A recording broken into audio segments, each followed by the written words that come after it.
malam Jakarta Urban Mobility Festival 2025. Yeay, malam Sabtu, udah siap-siap akhir pekan. Buat teman-teman yang sudah hadir di depan tenda nih, kayaknya masih banyak yang kosong di depan, majuan yuk. Mari, ayo maju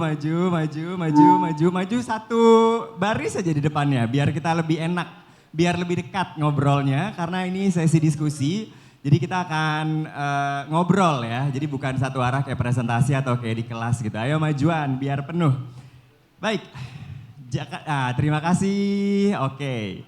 Jakarta Urban Mobility Festival 2025 diselenggarakan oleh ITDP Indonesia bekerja sama dengan UK PAC dan Kedutaan Besar Inggris dengan media partner Jakarta Post, Kata Data Green, dan kolaborator Jakarta Good Guide, Bike to Work Indonesia, Breathe Jakarta, Forum Diskusi Transportasi Jakarta, Stravenus, Greenpeace Indonesia, Bijak Memantau, Kota Kita, Silang.id, Dinas Perhubungan DKI Jakarta, Transjakarta, dan MRT Jakarta. Nah, malam ini kita akan berdiskusi bagian dari seri Ayo Ngobrolin Kota bareng Forum Diskusi Transportasi Jakarta FDTJ. Nah, jadi kita akan ngebahas Blok M sebagai kawasan transit yang ramah pejalan kaki dan inklusif dengan moderator Muhammad Alfarizi Dava Akbar dari Transport from Jakarta. Tapi saya akan serahkan untuk memandu acaranya kepada MC Mas Roy, silahkan.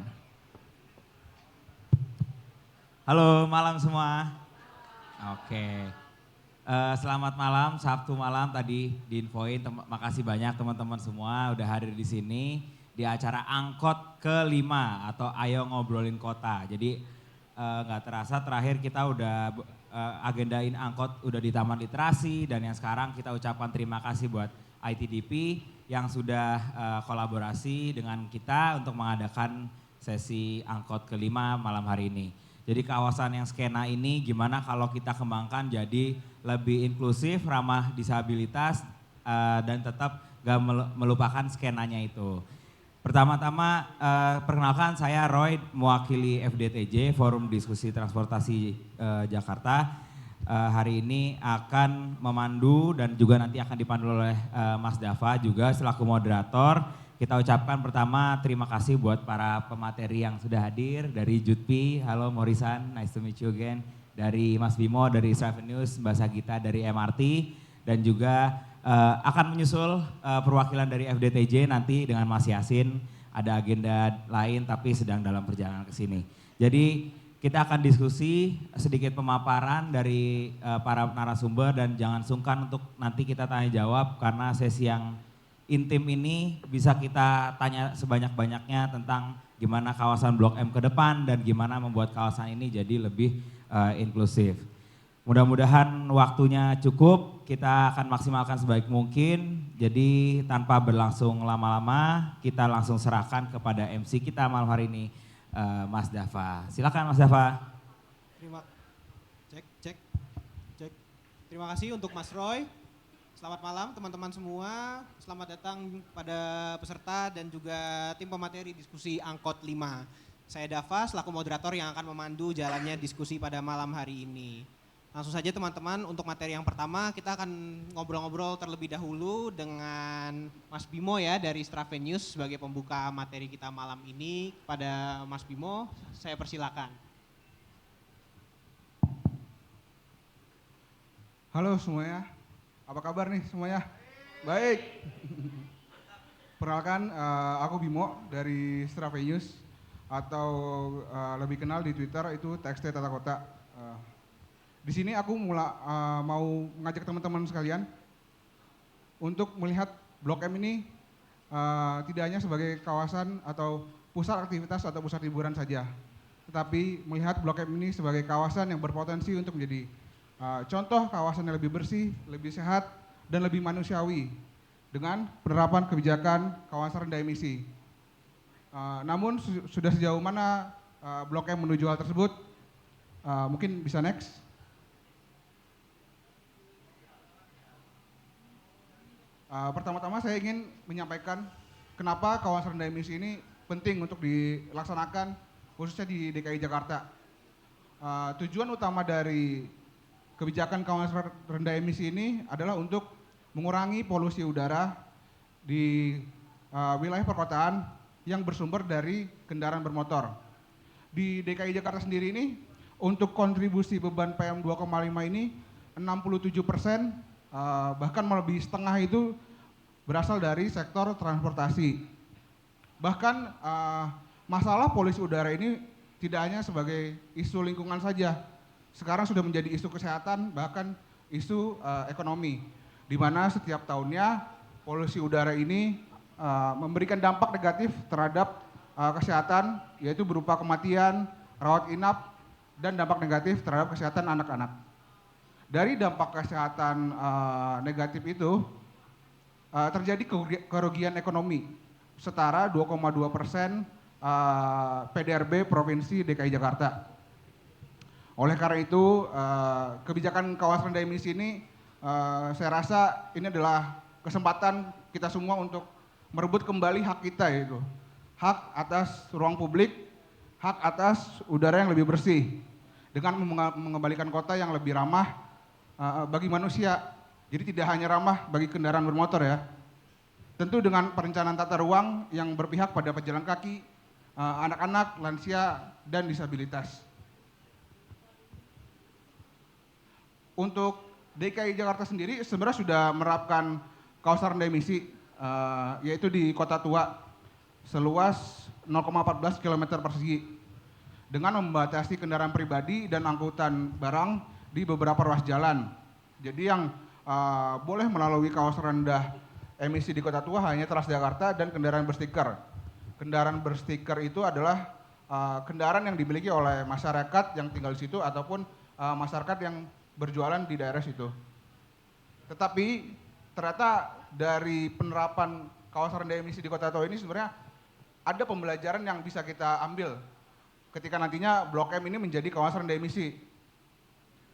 Ketika pelaksanaannya di Kota Tua ini ternyata masih terdapat pelanggaran.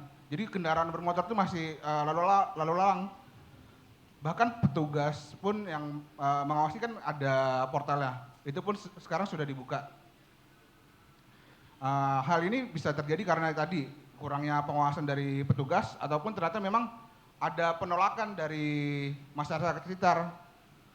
Jadi ketika nanti Blok M akan direncanakan kawasan rendah emisi, saya rasa perlu rutin diadakan konsultasi publik agar masyarakat ya aware akan urgensi dari kawasan rendah emisi ini dan menerima dampak dan manfaatnya ketika kebijakan ini dilaksanakan. Selain itu untuk di Kota Tua sendiri itu angkutan kota ternyata dilarang untuk memasuki KRE. Ini cukup disayangkan ya, karena ketika pilihan moda transportasi publik itu berkurang, harapan yang tadinya ingin masyarakat itu shifting ke kendaraan transportasi publik, khawatir akan berkurang. Dan terakhir, dengan skala luasan yang cukup kecil, ternyata dampak yang dihasilkan dari KRE ini tidak begitu signifikan terhadap penurunan kualitas udara. Padahal tadi balik lagi tadi tujuan utama dari kebijakan KRE ini adalah penurunan polusi udara di wilayah perkotaan.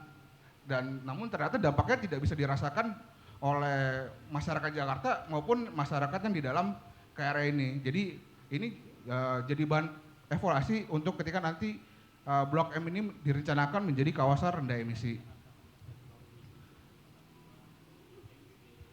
Ketika kita melihat Blok M, sebenarnya Blok M ini mempunyai banyak modal yang dapat mendukung kebijakan KRE ini sendiri. Perlu diketahui bahwa kawasan rendah emisi ini merupakan kebijakan yang tidak bisa berdiri sendiri. Jadi perlu kebijakan-kebijakan lain yang mendukung untuk kebijakan KRE. Salah satu contohnya adalah transportasi publik ataupun infrastruktur non motorized. Ketika kawasan rendah emisi ini dilaksanakan, harapannya orang yang tadinya menggunakan kendaraan pribadi akan shifting menjadi kendaraan publik jika transportasi publiknya ini pun memadai. Tapi kita bisa lihat Blok M ini sudah cukup memadai di mana beberapa moda itu sudah ada. Untuk aktivitas dan guna lahan pun saya rasa ini dapat menjadi modal ya. karena didominasi oleh perkantoran, komersil dengan jumlah pergerakan yang cukup tinggi. Di mana ketika didominasi oleh perkantoran dan komersil, harapannya resistensi dari masyarakat itu lebih berkurang dibandingkan jika guna lahannya itu di mayoritas adalah perumahan. Selain itu, jika jumlah pergerakan tinggi itu, harapannya dampak yang diberikan tadi akan semakin besar. Karena perlu sebelum dilaksanakan KR-nya ada perlu kajian dulu bahwa apakah Blok M ini sebenarnya polutannya cukup tinggi. Jadi ketika KR dilaksanakan, dampaknya pun akan tepat. Dan terakhir, aktivitas Blok M ini didominasi oleh generasi muda.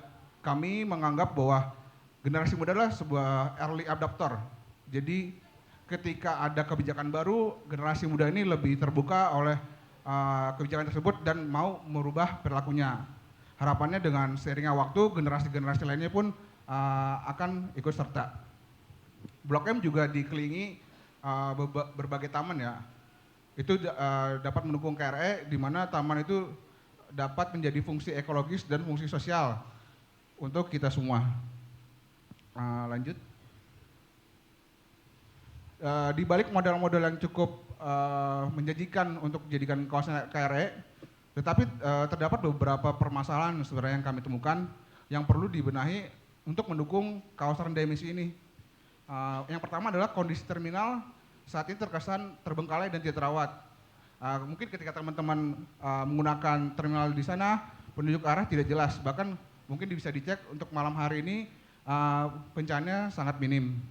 Kedua, dengan mendukung infrastruktur non-motorized, ternyata beberapa ruas itu perlu diperbaiki.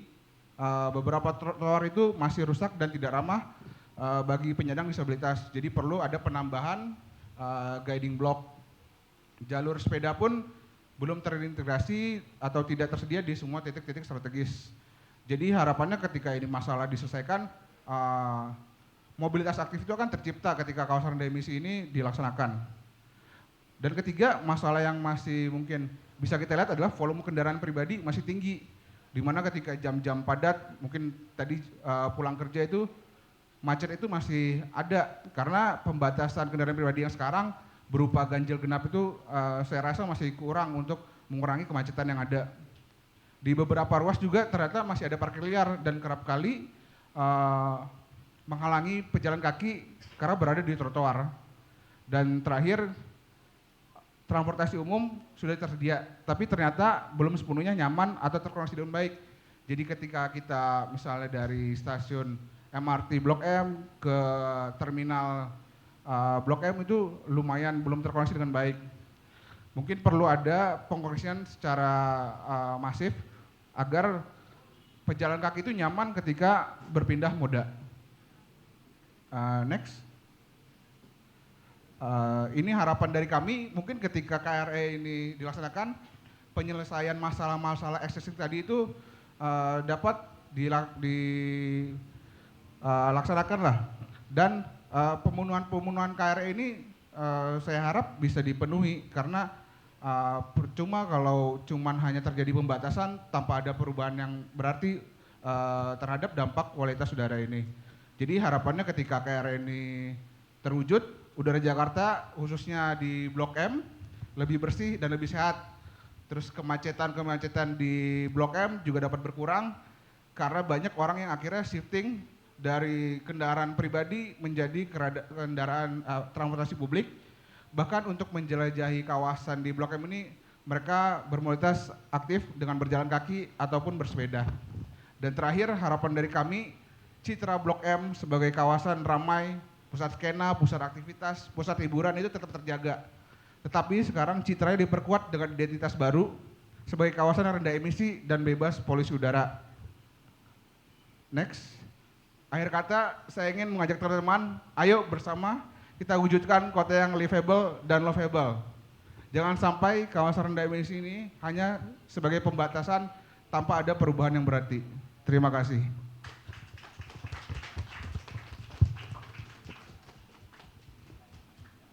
Terima kasih untuk Mas Bimo dari Stravenius. Sebelum kita lanjut, kita ucapkan selamat datang kepada Mas Adrian Cahyasin dari FDTJ, selaku salah satu pembicara kita juga malam ini.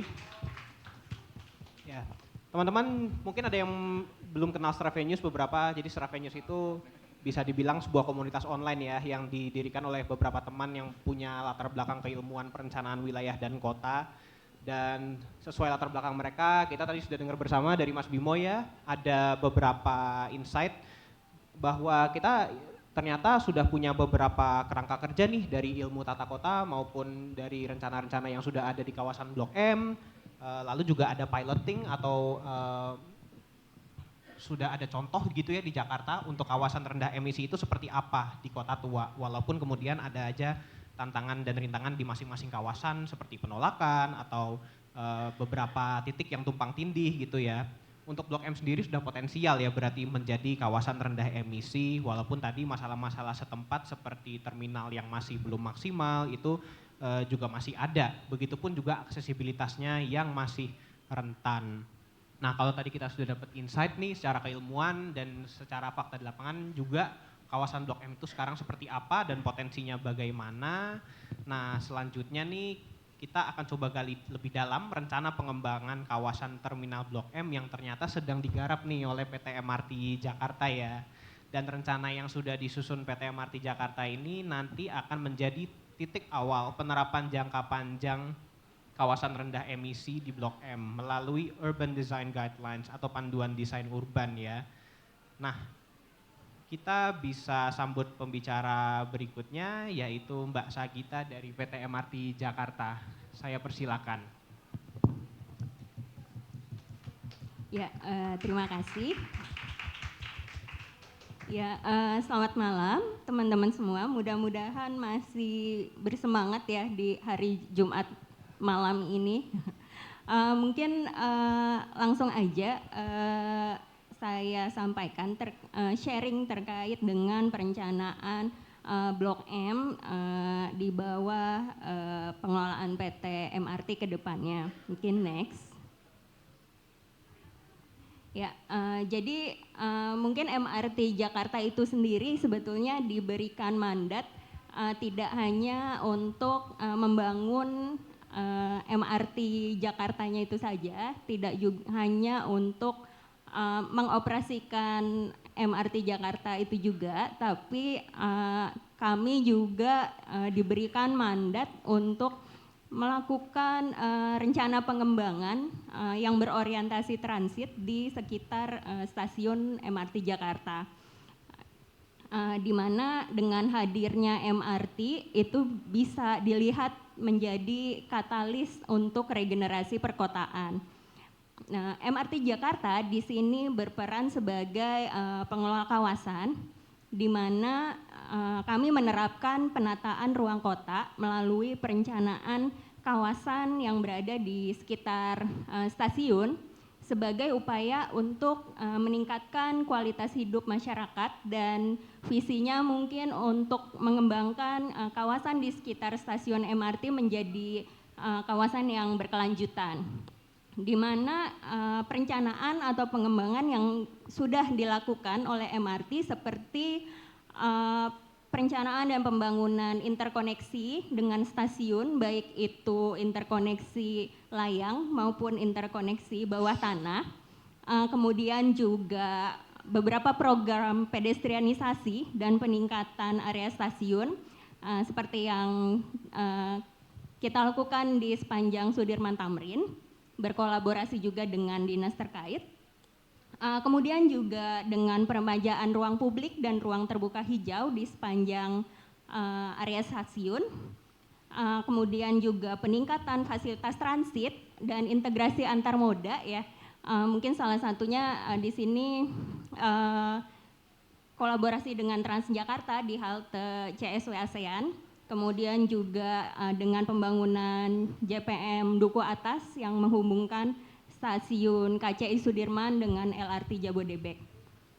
Dan yang terakhir mungkin dengan mendorong pengembangan-pengembangan dengan fungsi mixed use di sekitar lahan yang berada di area stasiun.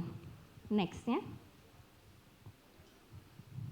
Ya, beberapa mungkin ini contoh penerapan pedestrianisasi ya untuk mendorong kawasan rendah emisi yang sudah pernah dilakukan. Salah satunya memang kami lakukan di kawasan Duku Atas dengan penutupan terowongan Kendal, mengalihkan fungsi jalan raya menjadi sebuah pedestrian yang dimana memang kalau bisa dilihat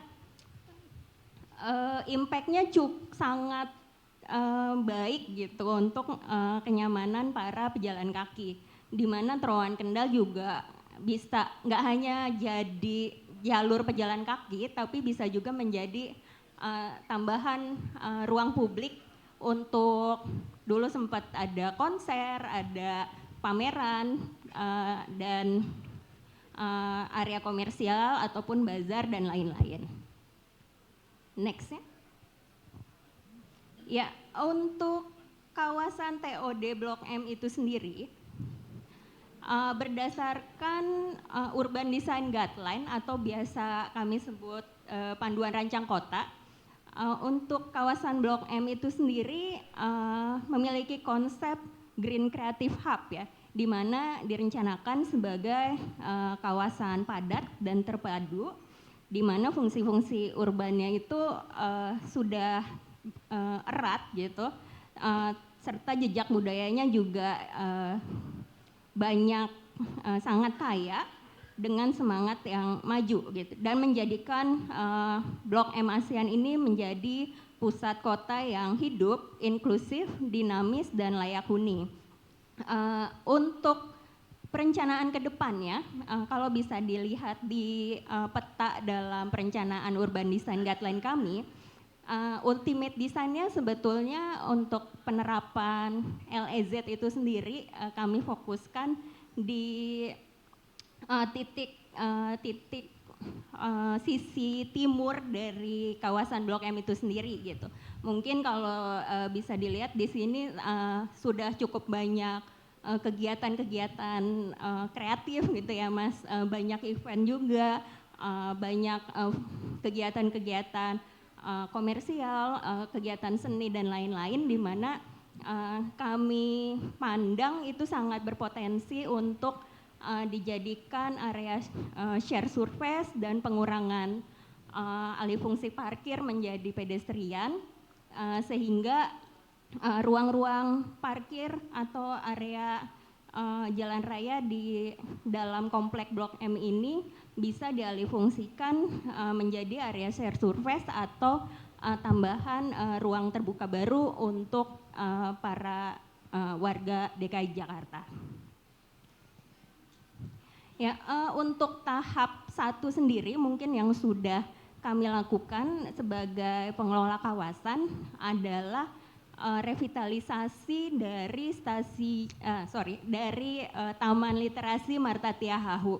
Jadi memang salah satu tugas pengelola kawasan adalah untuk mengoptimalkan lahan-lahan milik pemerintah daerah mungkin ya, yang bisa dioptimalkan menjadi lebih memiliki value yang berfungsi dan menambah nilai untuk masyarakat. Sehingga waktu itu kami mulai untuk meningkatkan pengembangan dari Taman Literasi ini sendiri, di mana saya agak lupa gitu peningkatan KDH-nya, cuma memang dari KDH existing itu setelah direvitalisasi malah bertambah gitu, dan fungsinya juga bertambah, tidak hanya sebagai taman tapi juga bisa sebagai area berkumpul, juga sebagai perpustakaan publik, juga sebagai area tempat event activation. Next. Ya, kebetulan memang per tahun 2025 ini kami juga mendapatkan hak pengelolaan atas terminal Blok M ya. Jadi memang baru aja per tahun ini area terminal Blok M itu beralih pengelolaannya kepada MRT Jakarta. Jadi memang mungkin kalau tadi jalan kaki ke sini lagi ada hoarding gitu. Itu kita lagi mulai penataan dan revitalisasi untuk area terminal Blok M gitu. Jadi memang konsep revitalisasi ini kami bagi menjadi jangka pendek dan jangka panjang. Di jangka pendek itu sendiri konsep penataan masa transisinya lebih kepada memaksimalkan fungsi bangunan existing dari terminal Blok M itu sendiri. Sehingga mungkin nanti lebih ke revitalisasi dari fasad bangunan itu sendiri, kemudian juga rebranding entrance dan pedestrianisasi yang saat ini mungkin sedang dikerjakan juga oleh teman-teman MRT. Kemudian mungkin nanti next step-nya kita juga akan merevitalisasi area sisi terminal yang sekarang menjadi lintasan bis ya, cuma mungkin nanti kita masih dalam tahap diskusi bersama dengan teman-teman dari UP Terminal dan teman-teman Transjakarta gitu. Jadi ya untuk jangka panjangnya itu sendiri ke depan akan kami lakukan sebuah konsep perencanaan mixed use di mana memang fungsi mixed use-nya itu sendiri akan diletakkan di sisi atas dari terminal existing Blok M sekarang gitu. Di mana nantinya akan terintegrasi dengan terminal bis yang pastinya akan kita revitalisasi menjadi integrated terminal dengan terkoneksi langsung dengan stasiun MRT juga melalui elevated bridge dan juga penambahan fungsi-fungsi taman di sisi barat dan di sisi timur dari terminal Blok M itu sendiri. Ya, jadi seperti tadi yang disampaikan Mas Bimo mungkin ya, jadi memang pada implementasinya memang MRT Jakarta tidak bisa sendirian gitu ya Mas sekalian. Jadi memang kami harus berkolaborasi juga dengan semua pihak terkait gitu, karena memang kalau bisa dibilang kan MRT Jakarta itu tidak punya aset ya gitu. Jadi karena sudah terbangun di yang sudah terbangun sebelumnya gitu. Sehingga memang untuk penataan area sekitar stasiun kami harus berkolaborasi dengan pemilik lahan sekitar, juga harus mungkin mengedukasi sebetulnya fungsi atau manfaat dari pengembangan yang berorientasi transit itu seperti apa gitu. Karena mungkin bisa dibilang kalau nggak kenal tuh nggak sayang gitu ya. Jadi mungkin kalau mereka nggak tahu manfaatnya, kadang mereka juga masih reluctant gitu.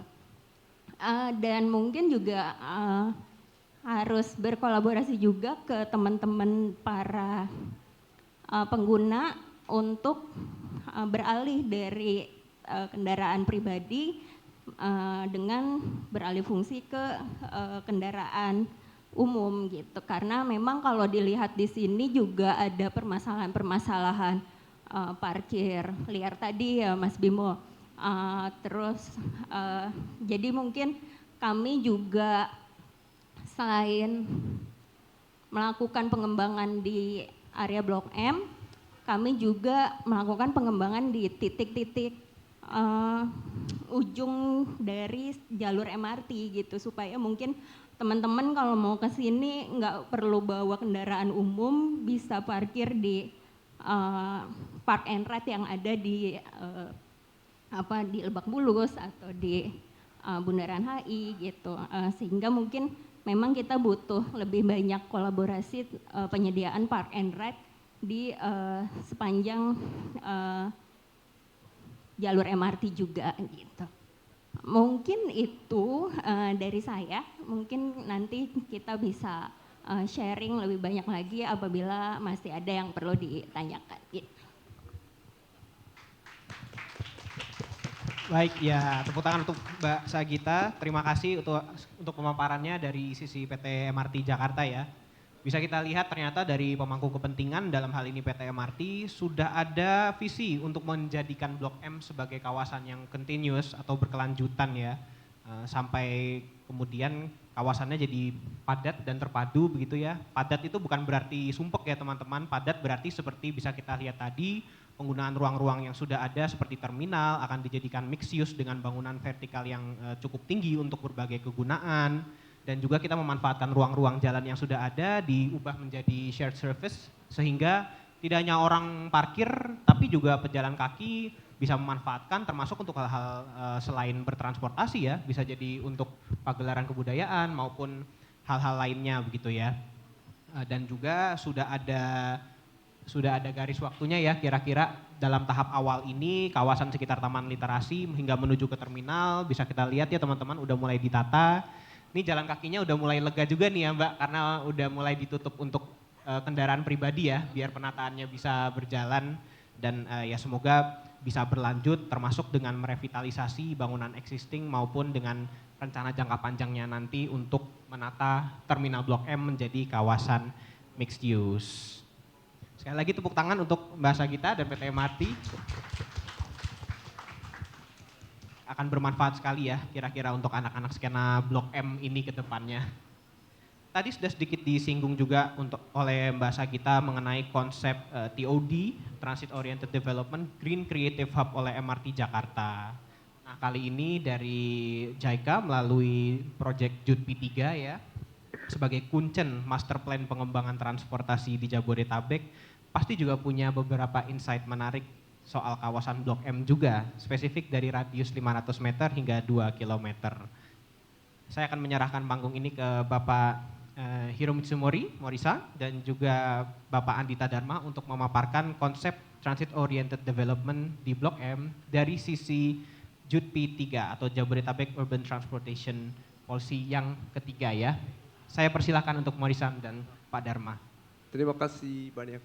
Bapak Ibu sekalian, selamat malam. Thank you very much for inviting us and thank you very much for joining this Friday night event. Hopefully you are enjoying this event. Thank you. So first of all, I explain a little bit about the outline of our project around 1 minute and then I'd like to ask Andita-san to explain, elaborating on more detail about the Block M project. Go to next page. Yeah. This shows our outline of our project. So our project have left 2 months left. So we are now focusing on accelerating and finalizing our project. And of course, after this project. Can you? Okay. Hi. So, but after JUDP3 is also very important to collaborate together with you and also government side and private side. So, and also Block M, we believe Block M is one of the centerpiece in TOD Jabodetabek. So we chose Block M as a pilot site. And this event, one of the important keyword is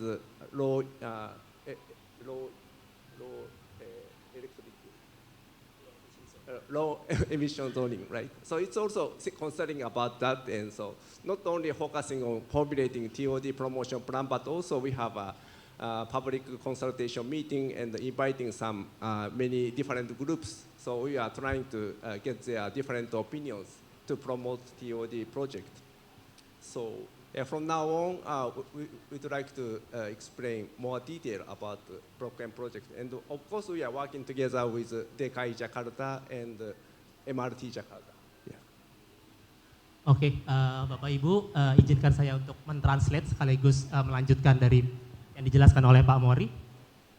Perkenalkan, nama saya Hiromitsu Mori, saya sebagai Chief Advisor dari JUDP 3. Di sini saya berterima kasih kepada rekan-rekan telah mengundang JUDP 3 sekaligus juga teman-teman untuk bergabung dalam acara JUMF ini. Untuk proyek JUTP 3 sendiri ini dimulai di tahun 2022 dan kebetulan akan berakhir 2 bulan lagi. Seperti dijelaskan oleh Pak Mori bahwa Blok M ini merupakan area pusat dari perkotaan yang dimana JUTP sendiri melihat Blok M ini sebagai area cocok sebagai pilot project yang akan dilaksanakan oleh JUTP. Yang di sini juga Pak Mori menekankan tentang adanya low emission zone, yang dimana low emission zone ini memang sangat dibutuhkan, yang diharapkan dari proses studi JUTP ini dapat terwujud. Lalu juga kami membutuhkan semacam opini dan juga saran dari rekan-rekan, baik itu dari masyarakat ataupun juga pemerintah pusat ataupun daerah untuk mewujudkan bagaimana proses Blok M yang sesungguhnya seperti apa. Lalu juga kita menekankan untuk bekerja sama dengan para pemangku kepentingan untuk mewujudkan area Blok M yang istilahnya lebih livable atau meningkatkan area Blok M. Ya, selanjutnya di sini mungkin saya bertindak tidak sebagai translator, bisa dibilang saya sebagai jokinya Pak Mori ya, saya menjelaskan untuk JUTP sendiri. Ya, seperti dijelaskan bahwa JUTP ini sebenarnya memang ada 3 keluaran, yang dimana keluaran pertama ini kita lebih memfokuskan untuk perumusan kebijakan di Jabodetabek, tidak hanya untuk Jakarta sendiri. Lalu untuk output 2 ini kita penekanannya lebih kepada mekanisme koordinasi, seperti kita tahu bahwa pemerintah kita ini kalau masalah koordinasi ini emang agak-agak ruwet, baik itu dari level pemerintah pusat, pemerintah daerah maupun sampai ke masyarakat itu ya serba sulit. Makanya kita JUTP itu mencoba untuk mensimplify itu bagaimana sih, seperti apa. Lalu yang ketiga ini, yang seperti topik itu sedang kita bicarakan, yaitu perumusan rencana pengembangan kawasan berorientasi transit, yang dimana Blok M ini terpilih dari 18 lokasi yang dicanangkan oleh pemerintah kota kabupaten termasuk provinsi dari 9 kota kabupaten di Jabodetabek. Itu dari 18 kita pilih 3, salah satunya Blok M.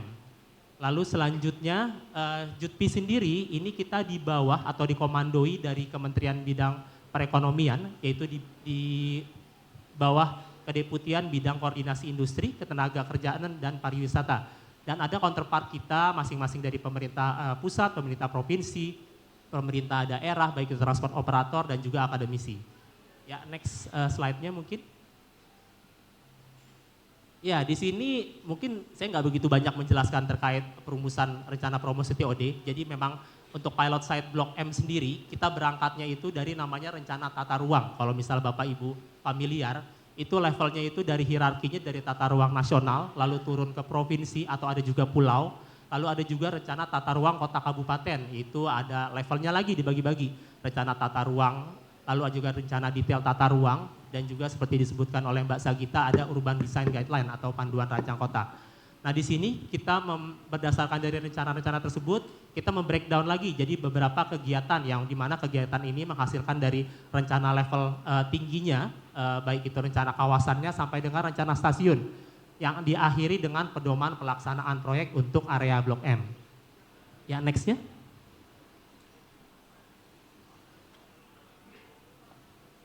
Ya, di sini mungkin lebih kepada, jadi JUTP ini sebelum kita memulai suatu pendetailan dari area Blok M, kita melakukan yang namanya itu survei, berbagai survei, baik itu dari survei transportasi, survei pejalan kaki, survei kendaraan, itu banyak yang JUTP lakukan. Jadi sebelum saya masuk ke survei dulu, saya coba bacakan visi dari Blok M. Memang ini untuk teman-teman DKI ini punya visi, kita juga punya visi. Jadi memang visinya itu agak berbeda, tapi tujuannya tetap sama.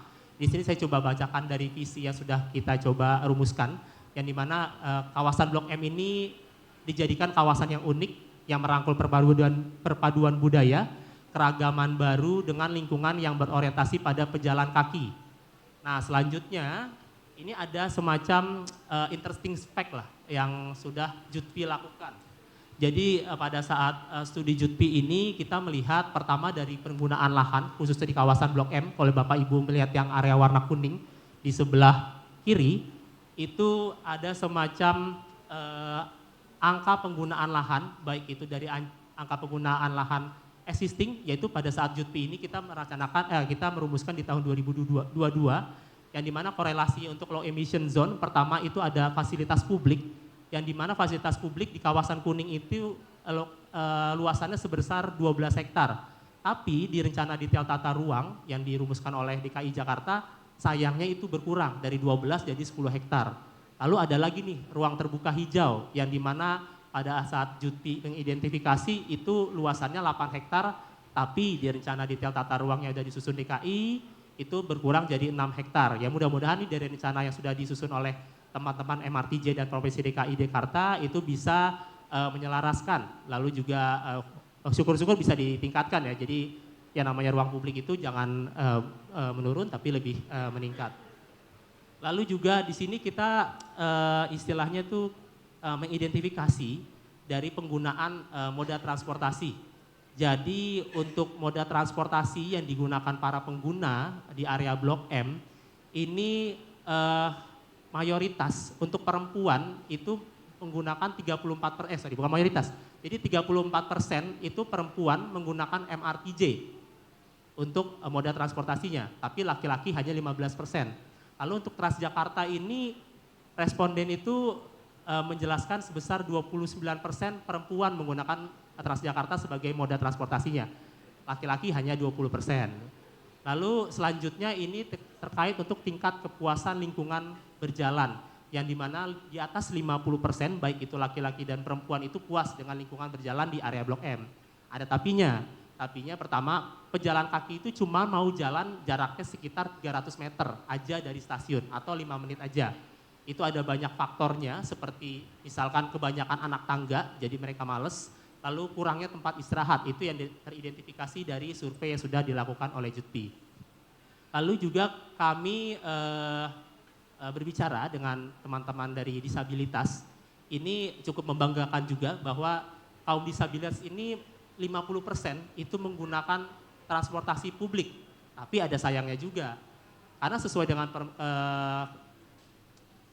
Menteri Perhubungan, permennya ini taksi dan ojek online itu masuk ke dalam angkutan umum. Jadi ya kebanyakan teman-teman disabilitas ini menggunakan taksi dibandingkan MRT, Transjakarta ataupun komuter lain. Tapi share-nya masih tetap cukup oke dibandingkan ojek online. Lalu untuk kawasan Blok M ini destinasi utamanya adalah Blok M Square dibandingkan area-area lain, dan cukup mengejutkan juga bahwa pada saat kita survei ini ternyata mayoritas yang ke Blok M Square itu menggunakan MRT dibandingkan kendaraan pribadi. Nah itu cukup, awalnya saya shock juga, cuman ya ternyata memang ya seperti itu faktanya.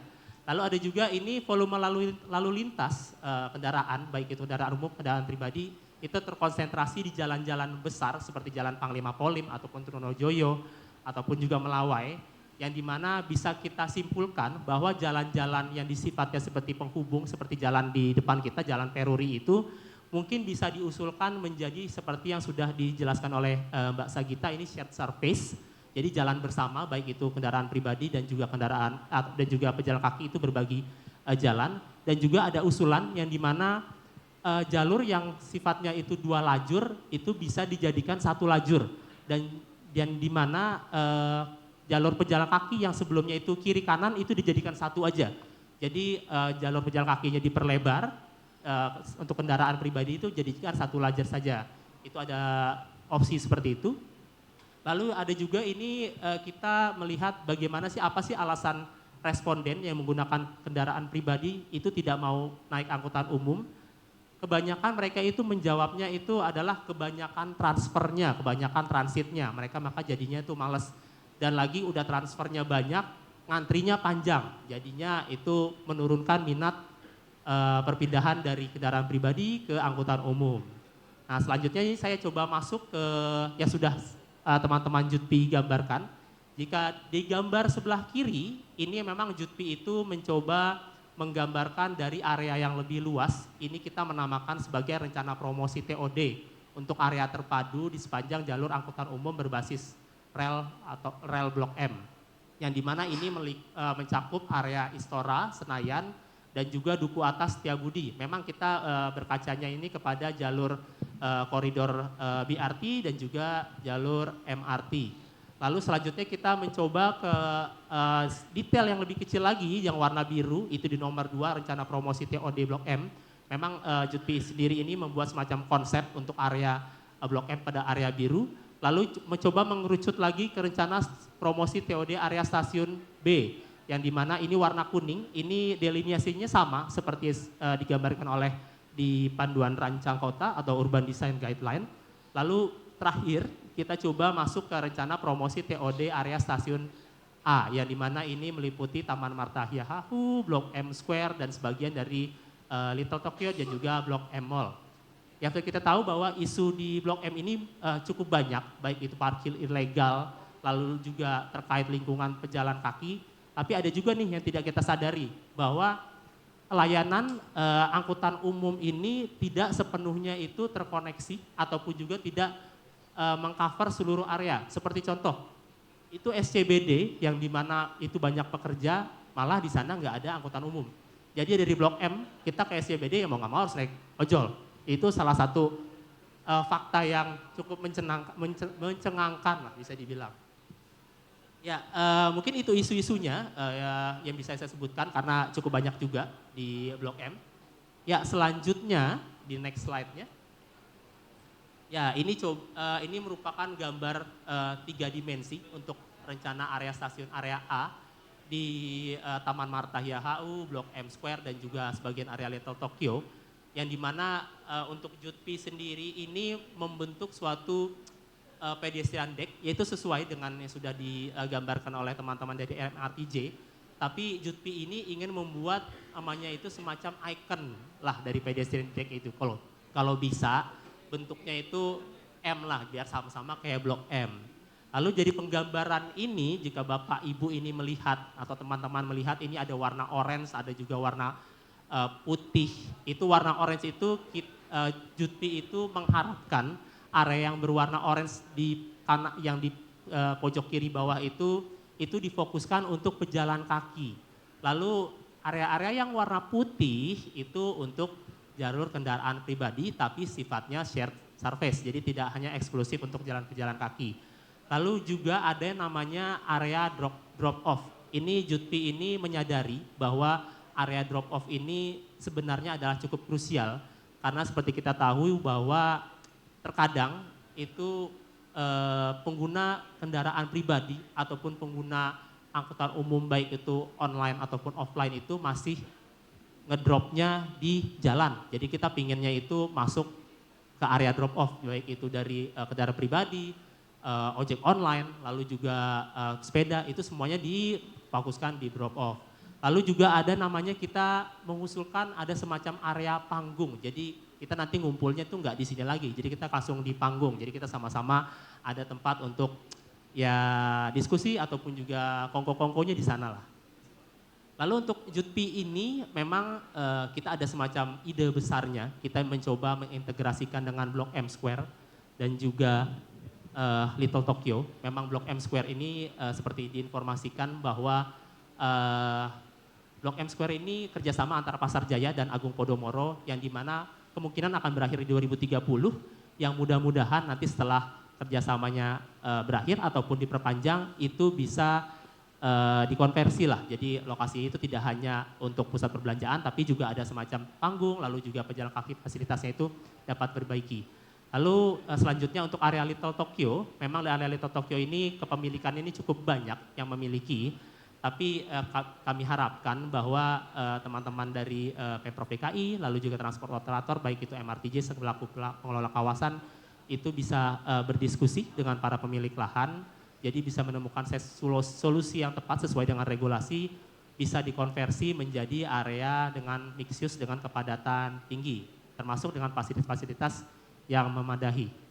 Ya ini semua dilakukan untuk menciptakan area Blok M, khususnya di sekitar terminal Blok M, menjadi lebih walkable, livable, lovable, dan terakhir adalah instagramable. Jadi nanti teman-teman itu kalau misalnya mau lakukan tren-tren kayak Velocity itu latar belakangnya nggak bus terminal lagi, tapi langsung latar belakangnya yang keren lah, jadi panggung kayak taman literasi, nah itu di situ. Ya mungkin sekian dari saya dan Pak Mori. Saya kembalikan kepada moderator ataupun MC. Terima kasih untuk Morisan dan juga Mas Dharma. Ya bisa kita lihat ternyata rencana yang sudah disusun oleh Jutpi rekomendasinya. Jadi teman-teman yang kalau belum tahu Jutpi ini Jabodetabek Urban Transportation Policy Integration atau proyek untuk integrasi kebijakan transportasi di kawasan Jabodetabek yang merupakan proyek dari JICA, Japan International Cooperation Agency, dan juga Kementerian Koordinator Perekonomian Republik Indonesia. Lingkup kerjanya lebih tinggi dan lebih luas ataupun overarching ya, karena artinya dari tingkat nasional kemudian menurunkan rekomendasi kebijakan yang ada sampai ke tingkat pemerintah daerah dan juga pemangku kepentingan lainnya gitu. Dan bisa kita lihat juga kebijakan yang sudah direkomendasikan oleh JUTP 3 ini selaras ya dengan apa yang tadi juga sudah kita lihat oleh MRT Jakarta yang sedang dikerjakan sekarang. Memang visinya ke depannya keinginannya sama gitu, tapi memang ada beberapa titik perbedaan yang kemudian ya bisa diselaraskan ya kemudian ketika eksekusinya begitu. Sekali lagi tepuk tangan untuk tim pembicara dari JUTP 3.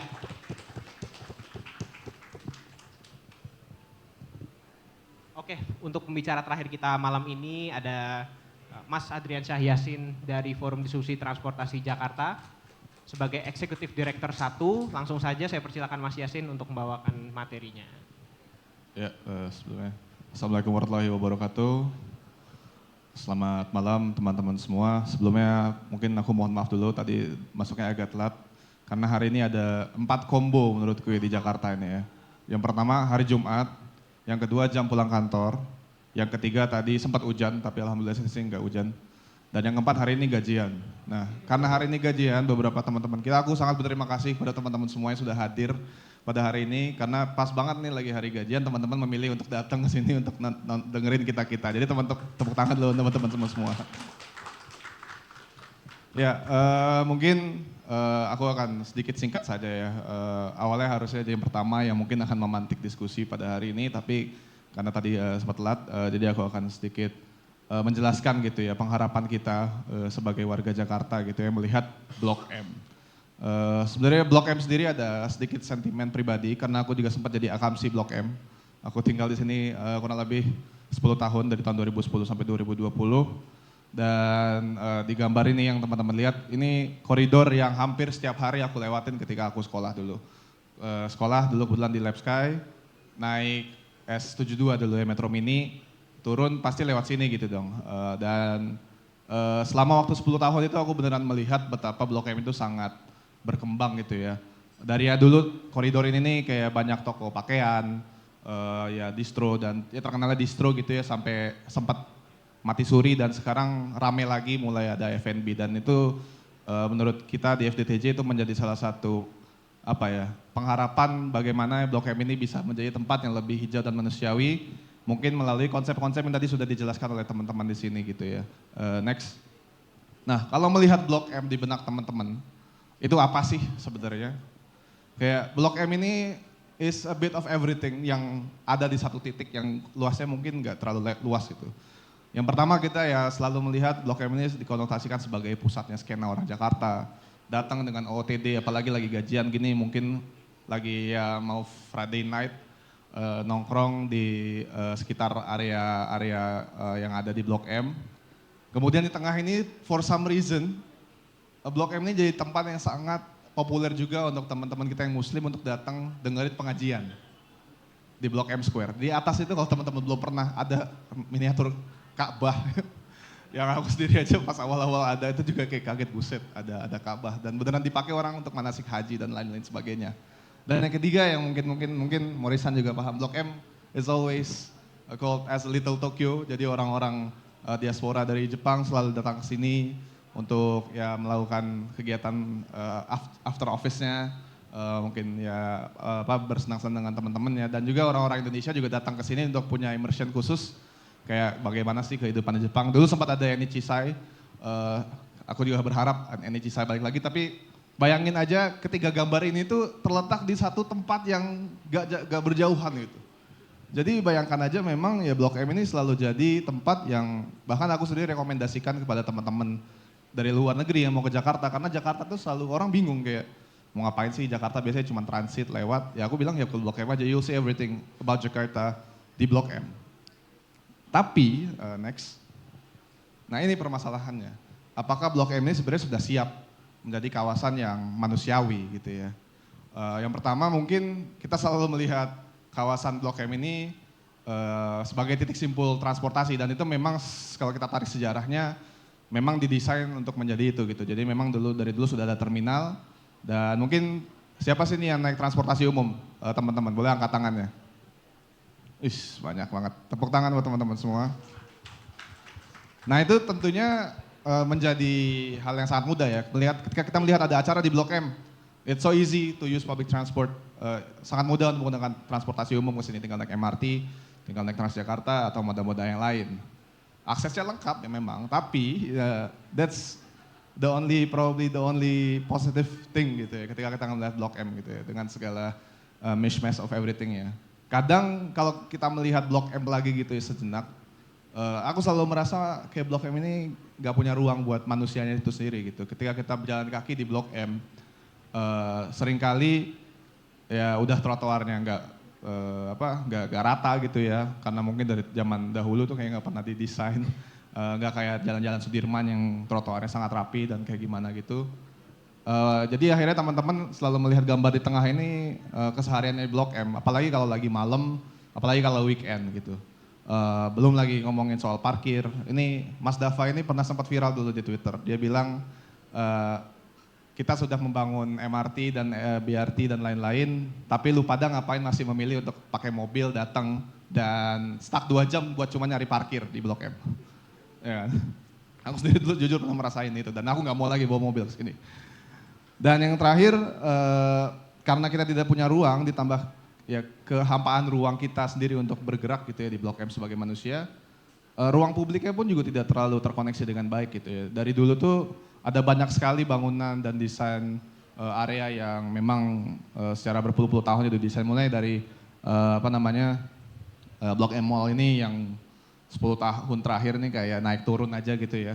Mulai rame terus sempat mati, sekarang alhamdulillah mulai agak ramai lagi dan itu juga mungkin diatribusikan oleh desainnya yang tidak terlalu terkoneksi dengan area sekitar gitu ya. Mungkin ada, kalau teman-teman tahu nggak sih Blok M Mall ini sebenarnya nyambung sama Blok M Square? Tahu nggak? Jadi sebenarnya ada terowongannya. Kalau teman-teman ke lantai paling bawah dari Blok M Mall ini, sebenarnya ada terowongan yang langsung nyambung ke Blok M Square. Tapi karena mungkin desainnya itu tidak terlalu clear atau ya tidak terlalu terkoneksi dengan baik gitu ya, pada akhirnya orang juga enggan untuk masuk dan ya ini baru salah satu contoh aja gitu ya dari banyak sekali desain flow yang mungkin kita lihat gitu ya di Blok M. Next. Tapi ada banyak contoh kawasan skena yang mungkin sama gitu ya karakteristiknya seperti Blok M tapi punya punya nilai yang lebih gitu ya. Mungkin Morisan gambar-gambarnya sangat familiar. It's very familiar to you to see these images. Contoh kayak salah satu tempat lah di Tokyo gitu, kayak di Shinjuku atau di Shibuya.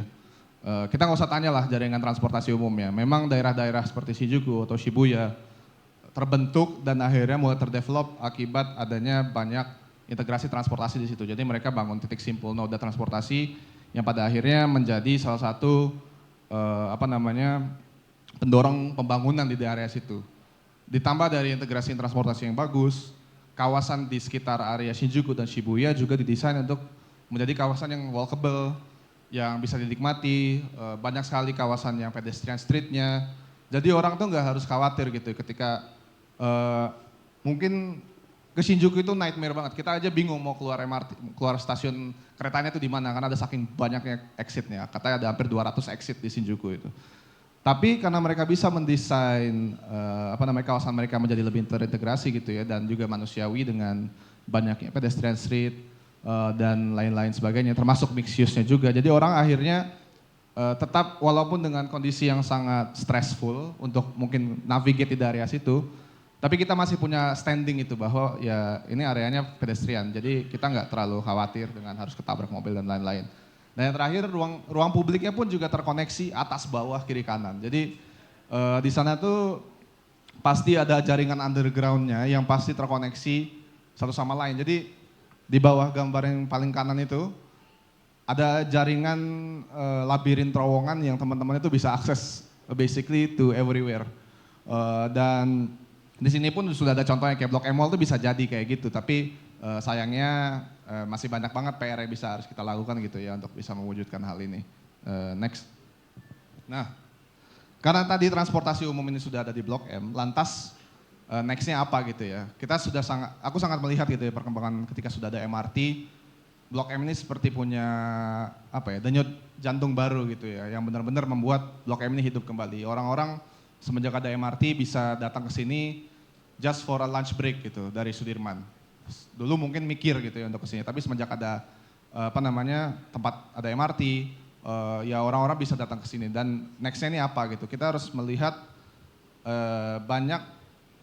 kita tidak hanya bisa rely kepada transportasi umum sebagai katalis untuk mengubah ruang kota kita, tapi jadi harus ada next step-nya. Gimana cara kita bisa selain memberikan transportasi umum sebagai insentif kepada kita untuk bergerak ke sini, tapi ada disinsentif yang mungkin harus kita terapkan gitu ya kepada kawasan-kawasan ini agar orang-orang ini mungkin akhirnya mikir, oh ya mungkin naik transportasi umum menjadi opsi yang lebih baik gitu. Jadi salah satu konsepnya adalah dengan adanya low emission zone atau kawasan rendah emisi.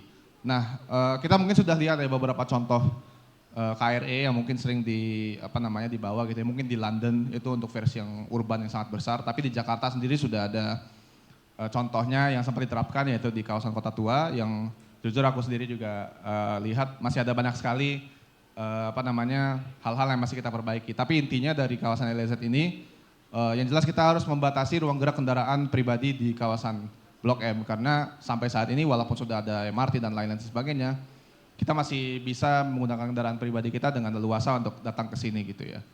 Jadi memang harus ada perubahan dari prioritas, bagaimana kita bisa intinya kita harus membatasi ruang gerak kendaraan pribadi ke dalam kawasan ini. Next.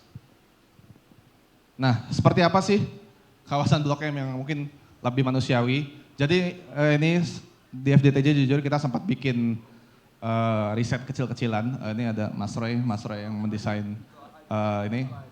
Ini mungkin teman-teman yang main game Yakuza agak familiar dikit karena petanya kita sedikit sesuaikan. Jadi teman saya Raihan dari Bandung sekarang kerja di Jakarta, dia yang bikin peta ini. Kita bilang yaudah kita mau gabungin deh konsep kita dengan peta yang lo buat.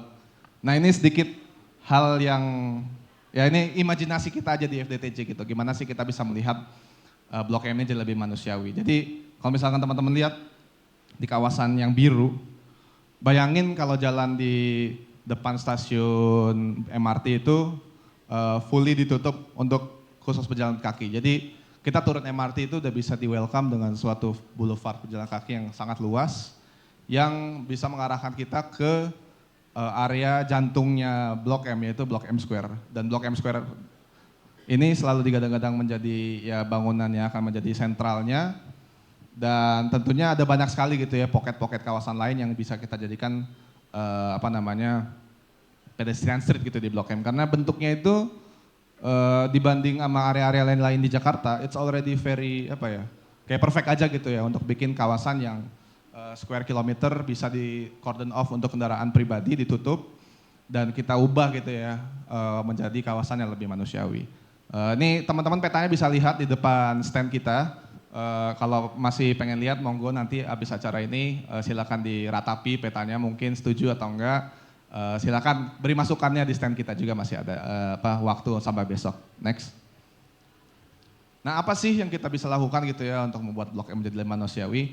Ada banyak sekali hal-hal kecil yang bisa kita lakukan. Aku berterima kasih sama MRT ini, akhirnya udah mulai kejadian ketika aku melihat jalan di depan stasiun itu udah mulai ada pekerjaan itu kayak yes, akhirnya ada sesuatu yang kita lakukan di Blok M setelah sekian lamanya gitu ya. Jadi yang jelas ada banyak sekali urban design improvement yang bisa kita lakukan di Blok M, mulai dari mengubah tekstur jalannya menjadi lebih walkable, kemudian juga menerapkan kebijakan tarif parkir. Mungkin di awal-awal tarif parkir yang lebih mahal gitu ya di Blok M, karena jujur saja mungkin kelihatannya mahal gitu ya di Indonesia gitu ya, 5.000 per jam. Tapi dibandingkan negara-negara lain, tarif parkir di Jakarta itu salah satu yang paling murah sedunia dengan tarif segitu. Jadi mungkin saja bisa jadi insentif orang untuk menggunakan kendaraan pribadi dengan menaikkan tarif parkir. Nah kemudian kita juga bisa membangun ya tadi dengan ada pedestrianisasi tadi, bisa mengubah jalan yang mungkin teman-teman lihat di sebelah kanan itu yang dulunya kayak kayak gitu. Ini half build karena MRT udah mulai bangun, jadi ada sedikit kubangan itu sebenarnya udah mau jadi pohon. Tapi bayangin jalan depan Blok M bisa kayak bawah itu, di area di area Shinjuku gitu. Yang benar-benar open for pedestrian, walaupun memang masih ada akses shared space-nya untuk kendaraan logistik masuk. Tapi kita kalau ke sana tuh benar-benar punya feel bahwa ini space yang bisa kita nikmati gitu ya, ketimbang Blok M sekarang. Karena belum lama pun aku juga punya pengalaman nggak kurang menarik gitu ya sama pasanganku, hampir kecopetan juga bahkan di sini gitu. Jadi ya ada banyak sekali mungkin spektrum-spektrum yang perlu kita beresin gitu ya. Tapi tentunya Blok M ini punya potensi yang sangat besar untuk kita jadikan percontohan di mana area di Jakarta itu bisa jadi lebih manusiawi seperti itu. Next. Dan kalau kita melihat Blok M tadi juga sempat disinggung gitu Jalan Melawai. Ini kebetulan FDTJ juga buka kayak street mix game gitu di di stand kita. Jadi kita mencoba menggali pendapat teman-teman semua gitu. Seperti apa sih Jalan Melawai yang lebih manusiawi menurut teman-teman. Dan ini bukan kita yang bikin. Ini teman-teman semua yang bikin. Jadi kalau teman-teman ke Jalan Melawai sekarang kan lihat gitu ya, jalannya lebar, kendaraan ngebut, ada jalur sepeda juga ya kayak dipakai buat parkir liar, belum lagi trotoarnya juga dipakai buat parkir liar. Dan ini cukup membuktikan bahwa teman-teman semua sudah punya pengharapan yang baik gitu ya kepada Blok M untuk punya jalan yang lebih manusiawi, space yang lebih manusiawi. Bahkan ada yang mengide untuk punya tram di situ gitu. Kita nggak tahu tramnya mau kemana. Tapi at least teman-teman semua punya mimpi gitu ya bahwa tempat ini nih punya potensi untuk menjadi lebih baik. Jadi mungkin aku ya berterima kasih pada MRT, kepada JUT P3 bahwa untuk menunjukkan sebuah plan-plan ini, aku tiap kali lihat plan-plan yang keren-keren gitu tuh aku selalu kayak wow, Jakarta ada rencana kayak gini nih. Ya kita selalu doakan itu bisa terwujud tentunya dengan kondisi kita gitu di Jakarta. Tapi tentunya di sini ya kita berharap FDTJ berharap Blok M ini bisa kita ubah menjadi kawasan skena yang lebih manusiawi. Next. Karena teman-teman mungkin bertanya, mari kita berdiskusi pada malam hari ini. Aku dari FDTJ berterima kasih semua sudah datang. Wassalamualaikum warahmatullahi wabarakatuh. Baik, terima kasih kepada Mas Yasin sebagai Executive Director dari Forum Diskusi Transportasi Jakarta. Oke teman-teman, sebelum masuk ke sesi pertanyaan, aku akan wrap up sedikit ya. Dari pemaparan-pemaparan tadi sebenarnya kita juga bisa kaitkan ke Jakarta Low Emission Zone Roadmap atau peta jalan kawasan rendah emisi Jakarta yang dirilis oleh ITDP tuan rumah kita malam ini pada bulan April 2024. Menurut roadmap tersebut, peta jalan tersebut, Blok M itu potensial untuk menjadi kawasan emisi rendah di Jakarta. Ada 3 parameter yang bisa disorot di sini, yaitu pertama polusi yang ada di kawasan, yang kedua kebijakan push and pull, yakni mendorong orang untuk meninggalkan moda-moda transportasi yang kurang ramah lingkungan begitu ya, menuju transportasi umum, berjalan kaki, bersepeda dan sebagainya. Lalu kebijakan pull sendiri juga artinya membuat berjalan kaki dan bertransportasi umum itu menjadi menarik untuk orang. Menarik orang untuk berpindah dari kebiasaan-kebiasaan bermobilitasnya yang lama. Contohnya dengan membuat lebih nyaman trotoar yang ada di kawasan Blok M, dengan membuat keterjangkauan Blok M itu semakin bagus, orang kemudian akan tergerak untuk menggunakan transportasi umum alih-alih membawa kendaraan pribadi menuju kawasan Blok M. Dan poin ketiga yang disorot oleh IDDP adalah akses menuju transportasi publik. Nah, jika kita lihat sebenarnya ketiga aspek tersebut berkait satu sama lain ya. Khususnya akses menuju transportasi publik yang sekarang bisa dibilang sudah sangat bagus untuk area Blok M. Sudah ada stasiun MRT Jakarta dan kemudian kita juga bisa berpindah ke jaringan bus Transjakarta baik di terminal Blok M maupun di halte CSW yang sangat besar dan menjadi pertemuan berbagai rute di Transjakarta dan juga berbagai macam halte lainnya. Tapi memang sayangnya ya seperti yang sudah disebutkan Mas Yasin tadi ya. Saya pernah viral di media sosial karena mengunggah sebuah foto, intinya saya melihat kendaraan dari arah Mabes Polri itu belok menuju Pasaraya Blok M sini, belok kanan ya, itu sampai mengunci perempatan Jalan Iskandar Syah. Kemudian saya bilang di tweet itu, ngapain? Kalian ini udah bisa naik kereta loh, udah bisa naik transportasi umum yang langsung ke Blok M, begitupun dengan bis Transjakarta yang jaringannya sangat banyak sekali. Ngapain kalian masih bawa mobil dan bermacet-macetan begitu? Kemudian secara tidak diduga ya saya viral ya. Dan kemudian juga kita berharap dengan benchmarking ke beberapa kawasan lain di dunia, khususnya seperti yang disorot tadi, kawasan Shibuya atau Shinjuku di Tokyo, kita juga bisa menjadikan Blok M sebagai kawasan yang semakin ramah untuk pejalan kaki. Kalau di sana kan kita salah pilih exit stasiun kereta, salah pilih pintu keluar, saking banyaknya, saking bingungnya ya, tapi nggak apa-apa juga karena sebenarnya antar kawasan itu sudah sangat terhubung dengan baik untuk jaringan pejalan kakinya ya. Semoga suatu saat nanti kedepannya Blok M bisa sekaliber dari Shinjuku atau Shibuya begitu ya. Baik, tepuk tangan untuk pembicara kita malam ini. Ya, sebelum masuk ke sesi pertanyaan, saya juga mau mengingatkan teman-teman seperti yang disinggung Mas Yasin tadi, FDTJ membuka stand di acara Jakarta Urban Mobility Festival 2025 ini, di mana teman-teman bisa lebih mengenal apa yang FDTJ lakukan dan juga bagaimana visi yang dimiliki FDTJ untuk kawasan Blok M.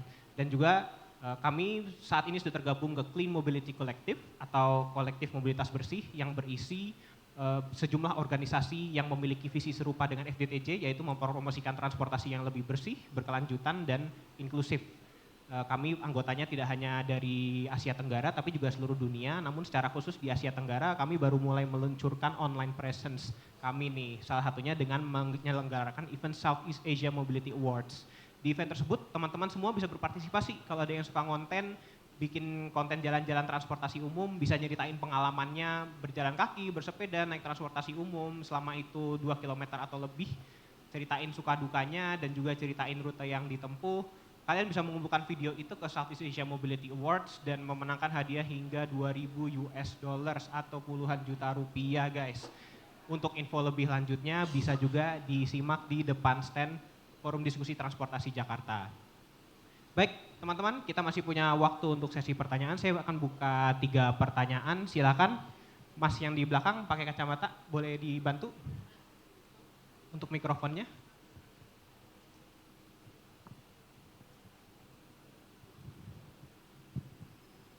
Oke, terima kasih. Bismillahirrahmanirrahim. Assalamualaikum warahmatullahi wabarakatuh.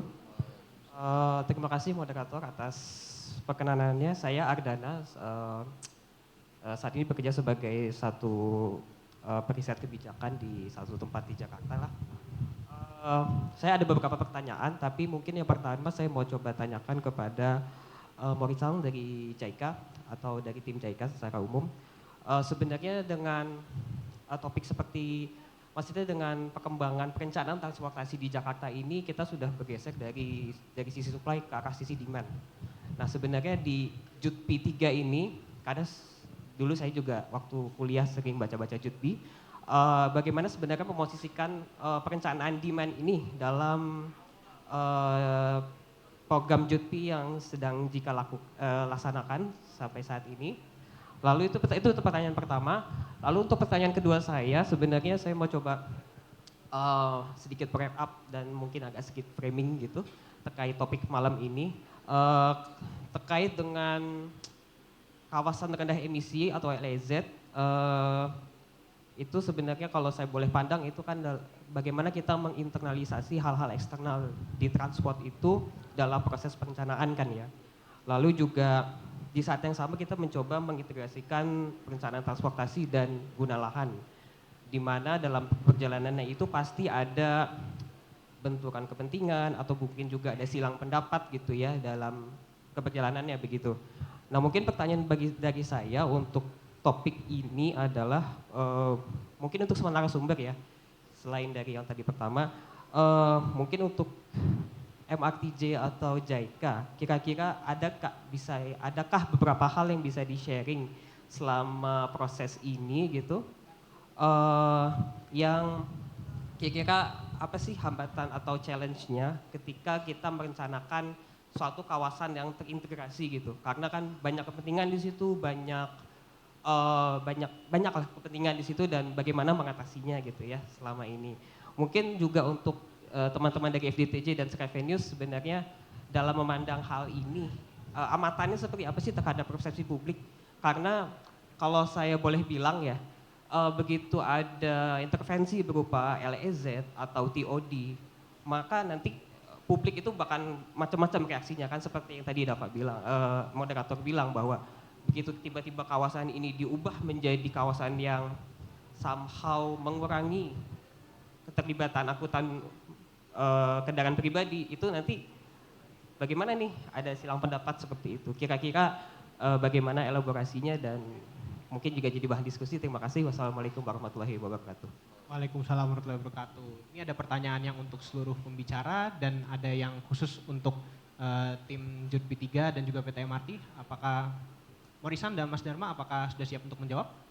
Sorry, tadi pertanyaan pertama ini saya agak ketutup sama suara angin di sebelah saya. Mungkin bisa yang pertama aja, untuk yang kedua ketiga saya udah nangkap. Tapi yang pertama itu gimana, sorry? Oke, sorry. Mungkin dalam JUT P2 ini, JUT P2, JUT P3 ini bagaimana sih, bisa nggak kasih sneak peek bagaimana sebenarnya memosisikan perencanaan demand transportasi di dalam JUT P3? Oke, itu aja. Oke, catatan juga untuk teman-teman yang berikutnya akan bertanya, mungkin ketika bertanya nanti bisa didekatkan suaranya ke mikrofon karena kita ada teman-teman juru bahasa isyarat yang akan membantu menerjemahkan acara kita malam ini. Terima kasih. Mungkin kalau bahasa kita bisa menjawab pertanyaan yang sudah diucapkan tadi. Oke, makasih Mas Arkana ya tadi atas pertanyaannya. Mungkin dalam proses perencanaan maupun implementasi pengembangan TOD di sekitar stasiun yang sudah kami lakukan, memang ada cukup banyak challenge lah ya yang dihadapi. Salah satunya memang terkait kepemilikan aset sih sebetulnya, karena kan memang kalau bisa dibilang akan lebih mudah melakukan perencanaan apabila asetnya menjadi satu kepemilikan ya, dan sebetulnya karena aset di sekitar stasiun MRT ini memang cukup banyak landowner yang berbeda-beda gitu. Dan mungkin visi dan misi dari masing-masing landowner tersebut juga tidak bisa disamaratakan, dan perencanaan ke depan mereka juga memiliki keterbatasan-keterbatasan yang dimiliki oleh masing-masing landowner. Itu juga menjadi satu tantangan tersendiri untuk kami MRT Jakarta melakukan pengembangan di sekitar area stasiun. Makanya memang pada saat implementasi kami mulai dengan lahan-lahan milik Pemprov yang bisa dikerjasamakan langsung dengan MRT Jakarta selaku BUMD milik pemerintah Provinsi Jakarta itu sendiri gitu.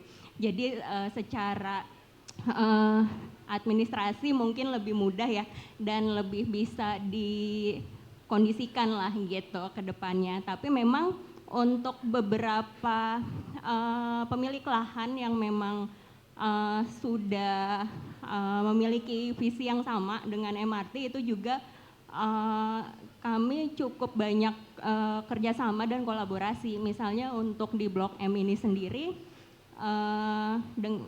contohnya ya memang dengan Blok M Plaza gitu yang sudah terkoneksi langsung, bahkan perencanaannya berbarengan dengan proses konstruksi MRT, sehingga memang pada saat operasional interkoneksi atau direct connection ke stasiunnya langsung bisa operasi gitu. Dan memang mungkin pada saat konstruksi mereka sangat suffering gitu ya Mas.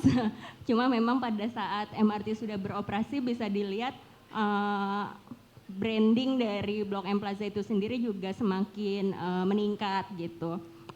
Kemudian mungkin terkait dengan kebijakan-kebijakan disinsentif tadi juga mungkin Mas Andrian juga sudah sempat mention gitu, mungkin butuh kebijakan-kebijakan dari pemerintah yang juga mendorong bagaimana supaya publik dapat lebih berorientasi transit gitu.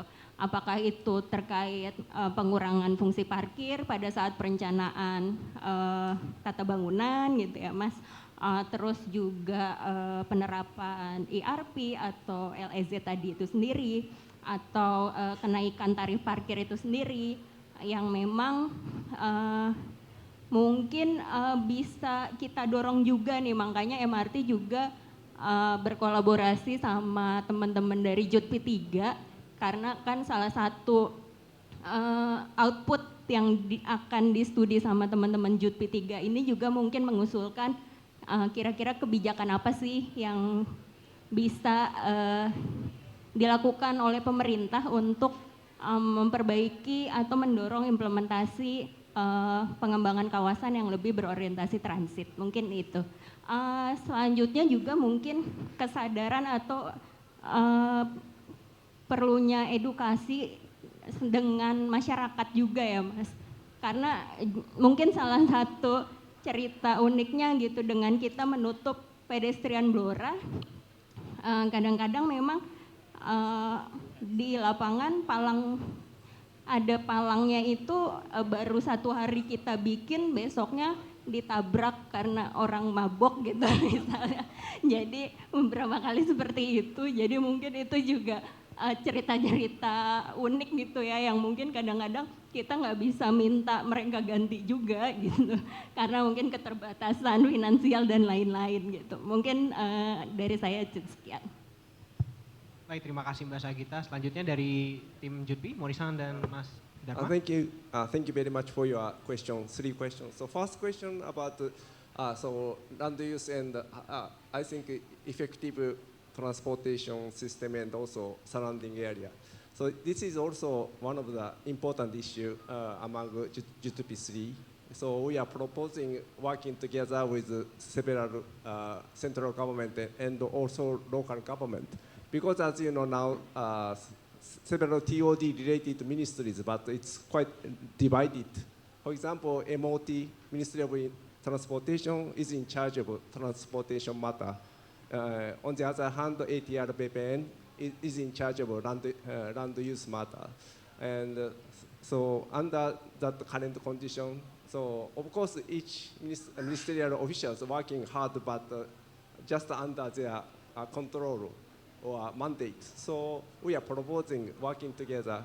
So I think JUT-P3 is quite a good momentum, and also FDTJ's this kind of activities are also very important. So working together, and after JUT-P3, so we are proposing kind of inclusive TOD regulation. So for example, current situation, TOD regulation now formulated by 2 ministries, MOT and ATR BPN, but it's not synchronized well. So we are proposing inclusive TOD regulation, and with that, so each responsible ministries work easier, and also MRTJ and DKI also promote their TOD easily.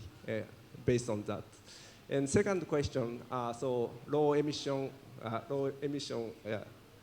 it's also very important. So according to Bimo-san's presentation, it's showing so around 70% of emission is coming from transportation. So it's essential or meaningful to focusing on reduce. Find out a kind of good way to promote public transportation. I believe Block M is also a very important TOD area, so try challenging this. Of course, it's very hard and difficult. And last question, so challenge is very important. Also in Tokyo area, so first of all, it's very difficult to have a kind of have a collaboration between public transportation and land use. But it takes time usually. But trial and error is very important, and also private sector's improvement, and also local people's groups involvement are also very important. So I think don't rely on just governmental government, but I think your participant, you have a kind of good idea or creative kind of action. So it can help TOD promote TOD, I believe. That's my answer. Thank you very much. Ya, coba saya wrap up dulu kali ya dari penjelasan Pak Mori. Memang ini JUT-P ini bekerja sama dengan pemerintah, baik itu dari level pusat sampai dengan tingkat daerah. Jadi untuk pemerintah pusat sendiri ini ada beberapa kementerian yang dimana terkait untuk TOD ini dibagi-bagi lagi divisinya. Ada namanya Kementerian Perhubungan, ada lagi Kementerian ATR BPN. Itu masing-masing itu punya porsinya masing-masing. Dan mereka itu punya istilahnya otoritinya hanya sebatas itu. Jadi ATR BPN itu hanya ngurusin tata guna lahan, Kementerian Perhubungan hanya transportasi saja. Nah itu salah satu mungkin bisa dibilang kayak challenge-nya dari sisi pemerintah. Lalu untuk keberadaan aktivitas FDTJ ini sangat penting bagi kita semua. Lalu JUT 3 ini mencoba mempropos yang namanya inklusif TOD. Jadi tidak ada istilah itu area-areanya itu hanya bisa dimasuki oleh sebagian orang. Lalu ada namanya not synchronized plan. Ini memang beberapa rencana ini tidak saling tersinkronisasi. Baik itu dari rencana baik itu tingkat pusat, daerah, ataupun juga antar daerah. Lalu juga penekanan melalui emission zone, low emission zone, memang sudah disebutkan 70% emisi ini berasal dari transportasi. Jadi untuk di area Tokyo sendiri ini memang kolaborasi antara transportasi dan guna lahan itu memang dilakukan, namun juga ada istilah namanya trial dan errornya sendiri. Jadi itu tidak selalu langsung berhasil, ada versi-versi gagalnya juga, lalu akhirnya baru berhasil. Lalu keberadaan dari local people dan juga transport operator ini sangat penting. Jadi kita jangan hanya mengandalkan dari pemerintah saja, tapi juga kita sebagai masyarakat itu perlu ikut membantu mewujudkan namanya transportasi integrasi, baik itu antara kawasan dan juga transportasinya. Ya mungkin sekian dari penjelasan Pak Mori. Baik, terima kasih untuk tim pembicara atas jawaban dari pertanyaan-pertanyaannya. Ini panitia mungkin ada uang atau satu pertanyaan lagi singkat aja gitu ya. Banyak yang pakai jilbab, mungkin kalau ada pertanyaan singkat saja.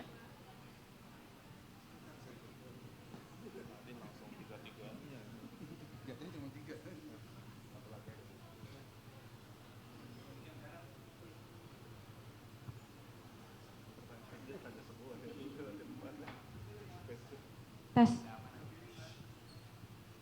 Terima kasih kepada moderator atas kesempatannya. Perkenalkan sekali lagi saya Firdan, seorang mahasiswi dari kampus di Jakarta.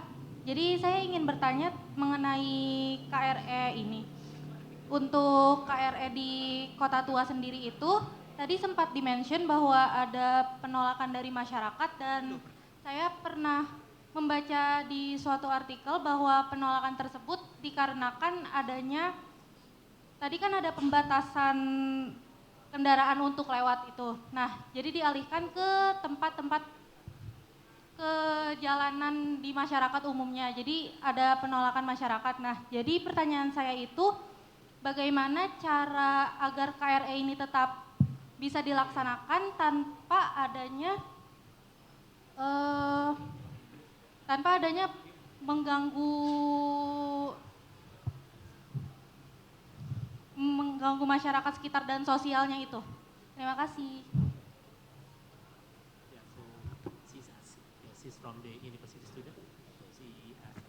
Aku mungkin jawab ya.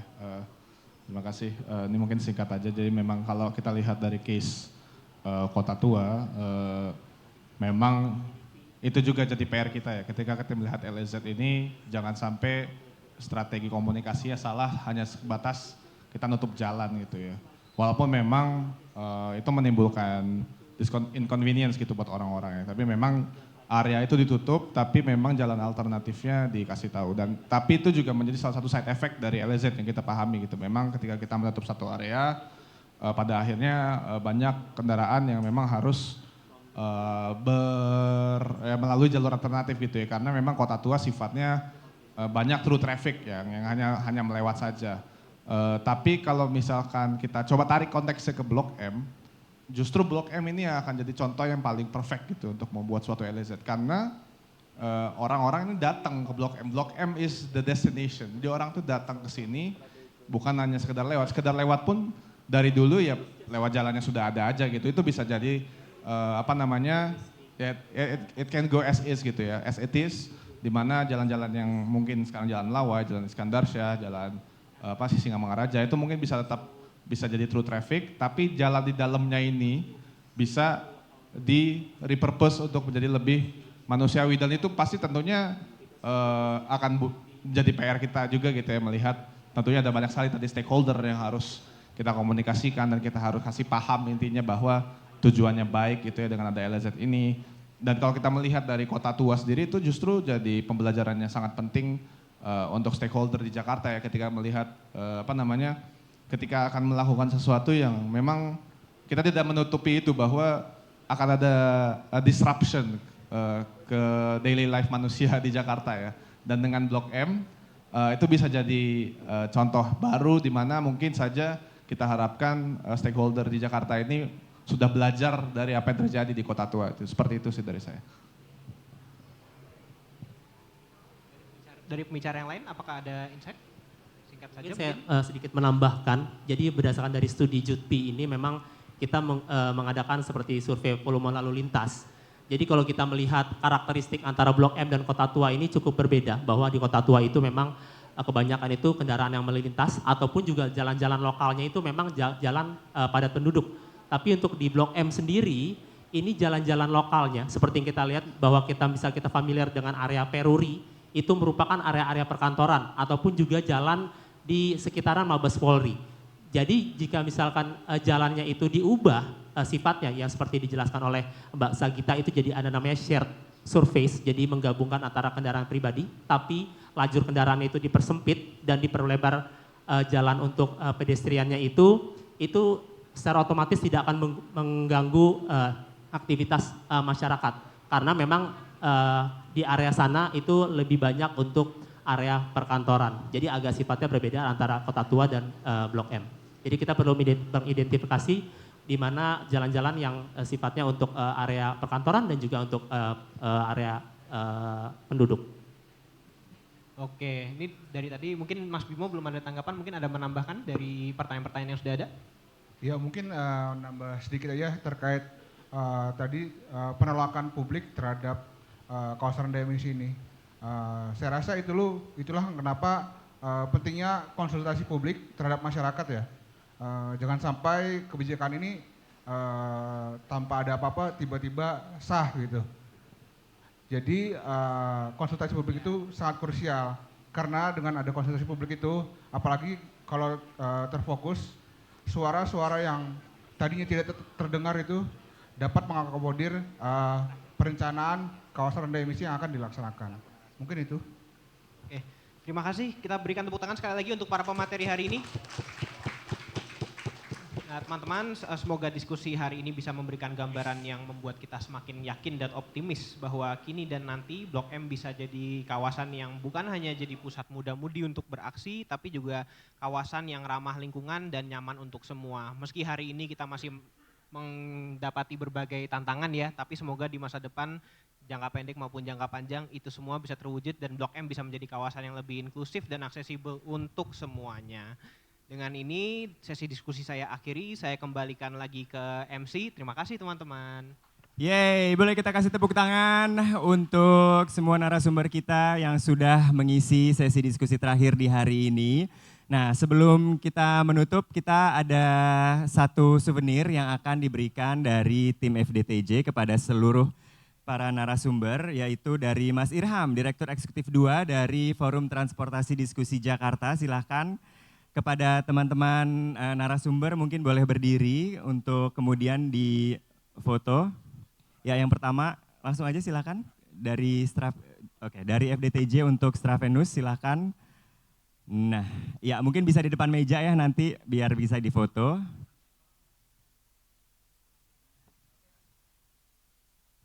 Ya, selanjutnya kepada Ibu Sagita Devi dari MRT, kenang-kenangan dari FDTJ dan ucapan terima kasih sudah hadir di diskusi kita malam hari ini.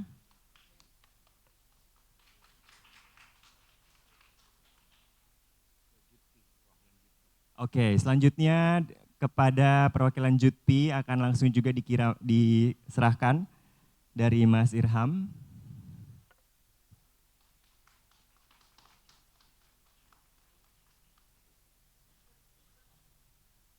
Ya, terakhir Nah ini dari direktur ke direktur. Dari FDTJ untuk FDTJ. Oh, oke. Iya, dapat juga. Silakan. Oke, karena iya, terakhir sudah. Sekarang kita berfoto bersama dulu. Ya, bareng-bareng semuanya boleh di depan meja aja biar Mas Yasin boleh di depan meja, ha? Iya. Nah, silakan teman-teman fotografer, media, atau juga teman-teman yang ingin mengabadikan momen ini, kami persilahkan jangan lupa media sosialnya di tag ya, atau juga ke @itdp Indonesia.